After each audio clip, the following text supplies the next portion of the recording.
the little girl Burgundy's always been the singer. I was the one who, my uncle was whipping out the camera every holiday, and be like, sing us a song, baby, sing us a song. You know, that's always been me. I've always been, I used to rock myself to sleep as a kid and sing myself to sleep. Like, music has always been like the biggest part of who I am. And honestly, without music, I am a zombie. Wow. Did you dream of being a singer? Because you've gone all over the world singing, Paris and Korea and all kind of places. Was this a dream as a little girl? It's my life's dream. It's my life's goal. My life's work is to be able to constantly perform for the rest of my life. Wow. So let's talk about how you got here. I know it wasn't always easy. I know it wasn't always, you know, what they say, glamorous. You things throughout your life, whether it was medical conditions, homelessness, and you almost nearly died. So talk about that. How did those points in your life, and which was the first point that actually motivated you and got you to where you are today? What motivated me, we'll start from that part. What motivated me and got me here to this particular point was the death of my grandmother. I always said that, you know, when I moved to New York, my life will really start. And I spent the majority of the early part of my life really just focusing on family, taking care of family. And before my grandmother died, she's like, go live your life. Because I had been, you know, taking care of her, being there for her as much as I could. And she was like, well, go live your life now. It's your time. And I'm like, yeah, I don't leave people behind. So it wasn't until she passed that I finally, well, she passed and I lost my job, that I could finally let go of everything that was holding me back and move forward. She died December 10th, 2013. I gave myself a year to mourn, get my mind right, get rid of all of my possessions. I sold my car on like July, one Saturday in July, I sold my car, and on Sunday I flew. And I never looked back. And then fast forward to 2016, I'm lying in a hospital bed, and the doctors are like, you're dying. I'm like, well, not if you do your job. And I spent 3 months in the hospital on dialysis. I had this condition where my muscles were deteriorating, and the deterioration of those muscles broke my kidneys down, just shut my kidneys down. So I was on dialysis for a while, and just in time for my birthday, my kidney started functioning again. And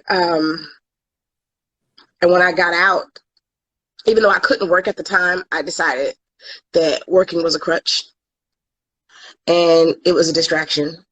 And if it's not about music, if it's not about being on a stage, if it's not about being in front of a camera, I don't need it. Wow. So I hear a lot about dialysis. I'm going to talk about that for a moment in case there's somebody who might be going through stuff. People don't really pay attention to their body sometimes. And before I talk about that, I want to commend you on taking care of your grandmother. I'm a caregiver too, and I know what that's like. A lot of people don't realize the sacrifices that go into taking care of a loved one. Mm-hmm. It's something that people do out of love. They do it because they want to. They do it because they give back to that individual who may have poured into their life. And it's a blessing to be able to do that. So I want to commend you for taking that time out to be there for your grandmother. Things happening with your body when you started feeling these signs, did you respond to those? Because a lot of times we get so busy, we're so busy taking care of other people that we ignore ourselves. So I want to ask you, did you ignore yourself a little bit and get to that point, you think, because you were so focused on her? Or do you think it was something that was inevitable and it just was going to happen? It had no. I have been dealing with I've been dealing in small doses with the disorder. I just didn't know. The doctors just never knew what it was and what was causing it. In like 2009, maybe about 2009. I ended up with a smaller episode of the issue and was hospitalized for like a week. And back then she was still alive. And it was actually the day after she got out of the hospital from surgery, I went in. So she knew about it, but we couldn't figure out what it was. I got treated. I was better. I was released. I went home. And when it happened again in 2016, you know, she had already passed. And I'm in New York. I live in New York now. So it came on. I didn't ignore it. I thought, you know, I was just having muscle cramps or something, you know. So I was treating it with every drug, every stretch, every remedy I could think of. And it got to a point where I try to listen to my body all the time because I'm very in tune with myself.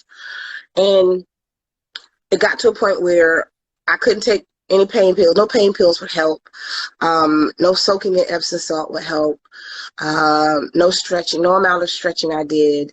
I was working 10-hour days on my feet. Plus, you know, walking around New York City, exhausting myself. And there was no amount of rest I could get. And one morning I was laying in bed and I said, I'm going to die if I stay here. So you had a change of mindset. Something clicked and you said, listen, I got to get out of here. Because I had tried an Epsom salt bath. I had tried everything. And I was like, okay, this is deeper than what I'm able to fix, because it got to a point where I could barely walk. It hurt to walk.